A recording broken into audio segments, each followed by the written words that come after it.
Hey Room 21 Rockstars, it's so great to see you for our science review.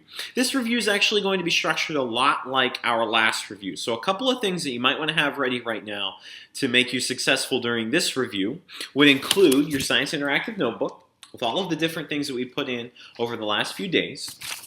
Just some paper or the back of a box or a tissue, anything that you can write on, and some type of writing utensil. I have a red marker so that you can see it. It could be a pencil, a pen, a marker, anything like that. So to start off our review tonight, the major thing I want to start with would be the ocean floor and the parts of the ocean floor. Remember, we basically talked about and saw the fact that you can take the land that we live on, lift it up, put it into the ocean, cover it in water, and it's the exact same thing. The ocean has some of the highest mountains in the world. It has trenches, which would be valleys on Earth. It has plains. All of those things that we have here on land are in the ocean. So the first thing that I did was actually draw a diagram, kind of like the one we've been studying. This mountain here and this mountain here represent land, and all of this represents water. Let me actually draw that in for you so you can see the ocean.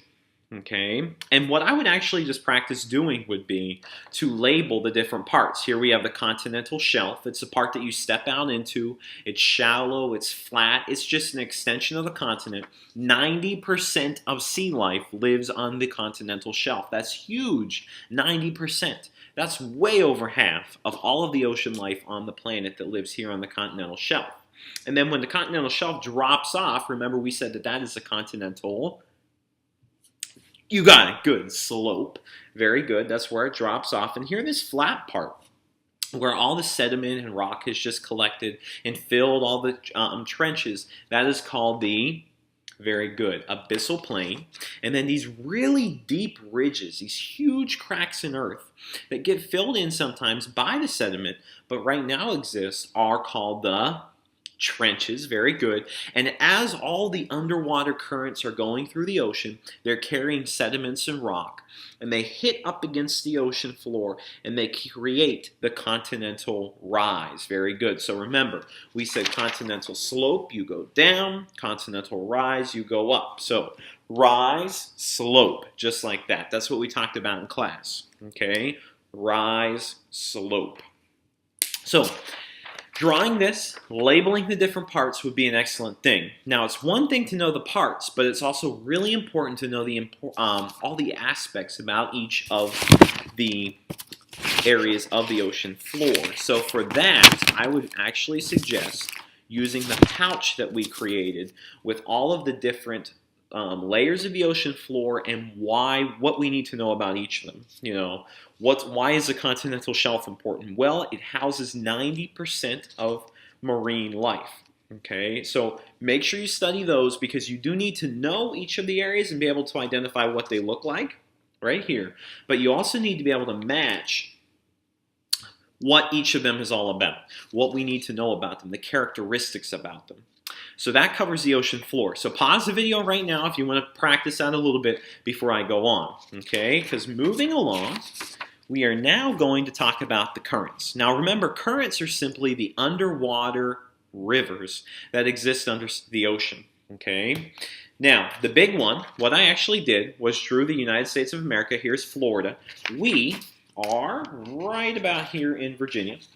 And I drew this gigantic arrow because remember, the big current that we have to know takes warm water the whole way from down here in the Gulf of Mexico, the whole way up the east coast of the United States of America to Europe. And that is called what current? Awesome, rock stars. That's called the Gulf Stream current. Very good. So that's carrying warm water. Remember, that affects our climate dramatically. Okay? And now might be the good time to think about our science experiment that kind of worked out in class the other day. The warm water is what rises, and the cold water goes to the bottom of the ocean. So that warm water is on the top of the ocean, and that's what causes that current. So there are three causes for currents, okay? The warm water is one of them, the temperature of the water. Number two could be the wind a little bit. And number three is the density of the water. How much salt is in it? How much stuff is in the water? Okay, so those are the three causes of currents. And remember, currents are like underwater rivers under the ocean. But the big thing, think about that video I showed you that NASA actually took in outer space over time back in 2005 of all of the currents in the ocean.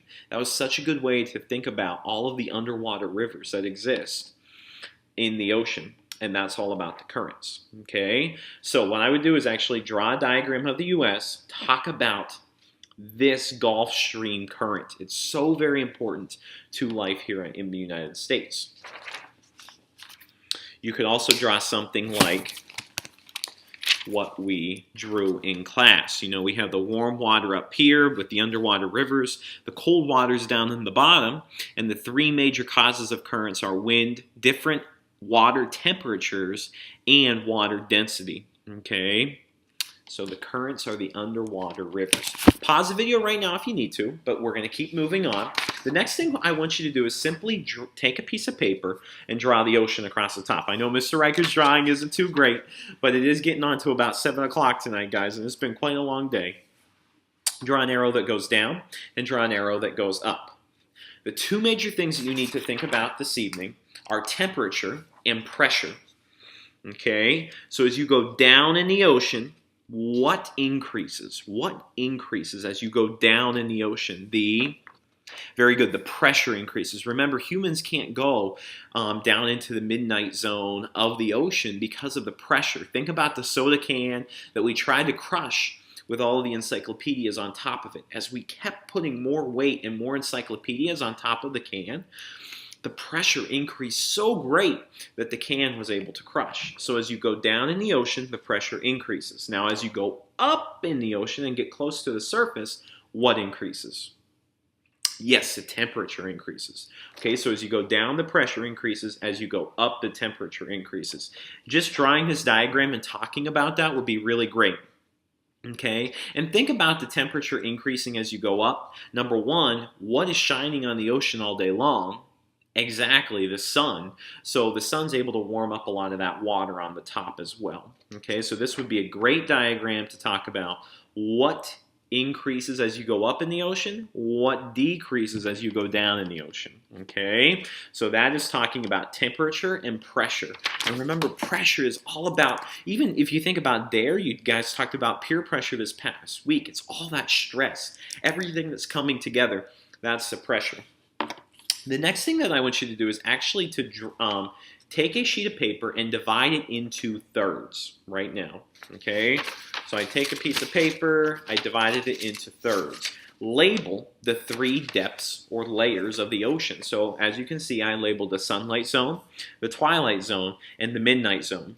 And just talk to yourself in the mirror, talk to somebody else at home, explain some of the characteristics of each of these, okay? So in the sunlight zone, maybe I will draw sun because I know that it gets direct sunlight. And I'm going to draw some plants, you know, that photoplankton, the basis of the food chain. It exists right here as well, okay? And then we have the twilight zone, which gets dim light. So I'm just going to draw a few rays from the sun and no plants. Okay, and the midnight zone, I'm just going to leave blank because it doesn't have any plants and it also has no sunlight because it's really deep down, it's totally dark.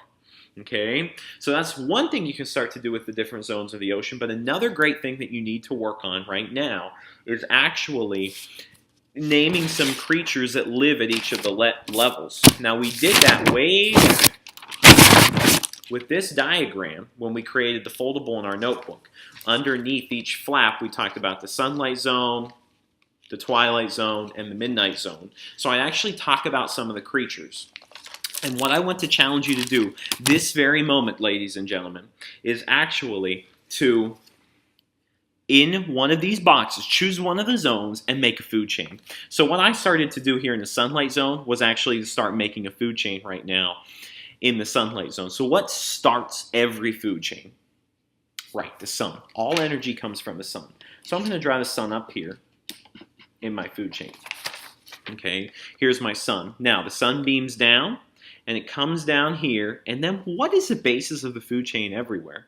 Yes, that photoplankton. So I'm going to just draw little dots. But I'm also going to label it so that I know what it is. Think SpongeBob and plankton. As Holly said in class today, Plankton was not a nice person. So the sunlight starts everything, and it powers those little plant-like moving organisms in the ocean called photoplankton. Okay, and then we go up the food chain. What's something that could eat photoplankton? Well, probably some worms. I know some of you today during our food chain game talked about the feather duster worm or other types of worms. So maybe a worm. And what's going to eat the worm? Well, we could have a fish that eats a worm, right? Excuse Mr. Reichert's artwork, but there's my fish. And what could eat the fish? Well, we could say that a shark eats a fish. Okay, so what I want you to challenge yourself to do right now, as you label the 3 zones of the ocean, is to make a food chain from one of them. Now, the one that's going to be hardest to make a food chain, in my opinion, is going to be the midnight zone, because remember, we talked about the creatures that live there. You know, we had the sniper fish, the snipe eel and the viper fish. We had the lantern fish and the tripod fish, the angler fish. Remember, all those fish down there are bioluminescent, meaning they have organs that produce light for them, because most of them don't even have eyes, because they don't need them because there's no light. So what you're going to have to do is choose one of the layers and make a food chain based upon what might live in that layer.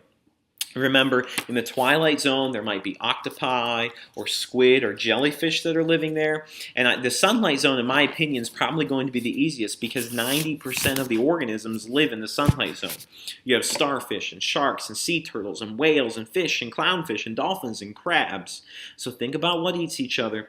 And remember, like we talked about today in class, the food chain is actually kind of like a pyramid. All the energy, the most energy is at the bottom. And as you go up the food chain, less and less energy. What will happen, boys and girls, if we took one of these elements? Say that I took my fish out of the food chain. What would happen? Think about that. Okay, we had a great discussion today in class about all that important stuff with the food chain. So, challenge yourself. Sunlight, twilight, midnight. Try to remember everything you can about all those regions and draw a food chain in one of those regions, or more of them if you want to challenge yourself even further. Okay, that would be awesome. Moving along, though, now, I want to talk about the tides and waves. What causes each? Okay, remember, tides are caused by what? You learned this back in 3rd grade. We reviewed it today. Yes, the Earth or the moon's gravity, right? So just draw a diagram right now on a plain sheet of paper of the moon, of the Earth, and show me what that looks like when the moon's gravity is pulling at the Earth, and how that creates high and low tide. So what I actually did was I drew the moon, I drew the Earth, and remember today how I showed you the example of the rubber band around the Earth? That was kind of like the oceans of the world. Well, it kind of pulls it. So when it pulls that water towards it, it's kind of like tug of war. You get high and low tide. And that's why if you're on the beach in the morning and you build a sandcastle, you leave to go get a bite to eat, and you come back, and the water might be covering the area that you were on earlier in the day, and your sandcastle is probably gone.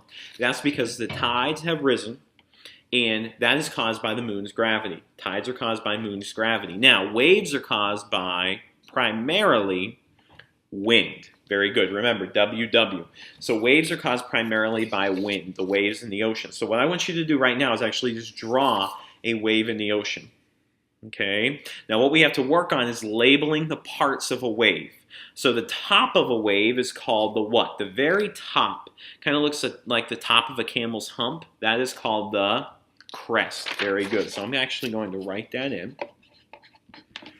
The crest of the wave. And if we get into the bottom of the wave down here, think about, remember I said the pigs, what do they eat out of? They eat out of the trough. Very good. So that's actually the trough of the wave. So we have the crest of the wave and we have the trough of the wave. And how do I measure how tall a wave is? That's the wave height. But if you think about it, I said that scientists have to measure the height by going from the bottom of the trough, one trough, to the top of one crest. That's the wave height. And how do scientists measure wavelength? Think about it before I talk about it. Yeah, exactly. They go from crest to crest. Okay? So the wavelength is from one crest to another. So we have, to review, the crest, the trough, wave height, and wavelength.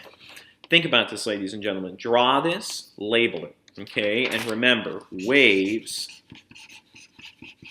are primarily caused by the wind. Waves, wind, okay? So practice with the waves. Come back to me if you have to. You can leave me if you have to. Take a break. Get a glass of chocolate milk. Anything like that. Okay, now, I have a couple of other things that I want to review with you before I move on. So I actually have a few questions I'm going to pose, and I just want you to think about them, and then I'll give you 30 seconds to think about them. You can pause it if you have to, and then I'll give you the answer. Okay, these are some true-false questions. I really want you to think about them. Before I give the first question, though, I want you to think about what we talked about with salinity. Remember, salinity is how much salt is in the water. Okay, and the water with more salt is going to go down, okay, because it has a higher density. So think about that for the following question. So my first question is actually, cold water is likely to be more dense than warm water. Do you think that's true or false? So remember, cold water goes to the bottom of the ocean and the warm water comes to the top. So is cold water more likely to be dense than warm water? Yes, that's true, guys. Yeah, because it goes down to the bottom, right? The cold water's down at the bottom, the warm water's on top. We talked about that earlier in the week when we had our lab. Okay, here's my next question. Water with a higher salinity, more salt in it, a higher salinity salt, is less dense than water with a lesser salinity. So let me read that again because that's a mouthful. Water with a higher salinity, water with more salt in it, is less dense than water with a lesser salinity. What do you think? True or false? That is false because water with a higher salinity is going to be more dense. It's going to go down to the bottom. Remember our lab. Okay, so water with a higher salinity is more dense. Okay, here's another one. Water with a higher density will rise above water with a lesser density. Water with a higher density will rise above water with a lesser density. What do you think about that one? Yeah, that's right. That's false as well because water with a higher density is going to go down to the bottom. It's not going to rise above. And finally, water with a higher temperature will rise above water with a lower temperature. We know this one. Water with a higher temperature will rise above water with a lower temperature.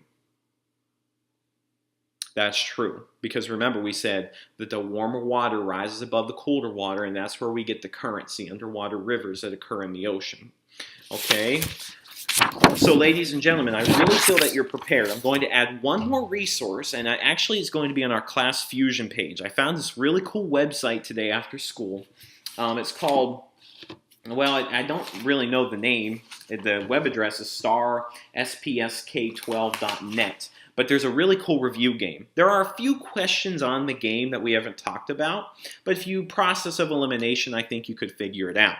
But there are some really great review questions. It gives you immediate feedback to let you know how you're doing. So that'd be another way to review. If you bring in all of the work that you use during our review, you will earn 2 house points. But you have to show it to me. And I'm not going to announce this in class. So only those of you who stuck out the entire video are going to have the honor of getting those 2 house points, guys. Okay, so if you bring in all that work and show it to me. I know last time Mr. Phillips brought it in really quickly, which was awesome, the day after. Remember, our test on science is on Friday. Okay, either watch this tonight, watch it tomorrow night. We might actually have an opportunity to watch it tomorrow in school. We're going to try out the iPads during guided reading in one of the stations, so that might also be a possibility. If you have any further questions, you can email or call me or talk to me tomorrow in school. You guys are going to do so well with this. I'm so proud of the results of our pop quiz earlier today. You should be very proud of yourself. I'm so impressed with your study skills and strategies and ability to go home and just study for 5 or 10 minutes every night. I'm just so proud of you guys. You're coming so far. It's only the 5th week of school. Think about where we're going to get to in May. Have a great night, rock stars, and I'll see you bright and early tomorrow morning.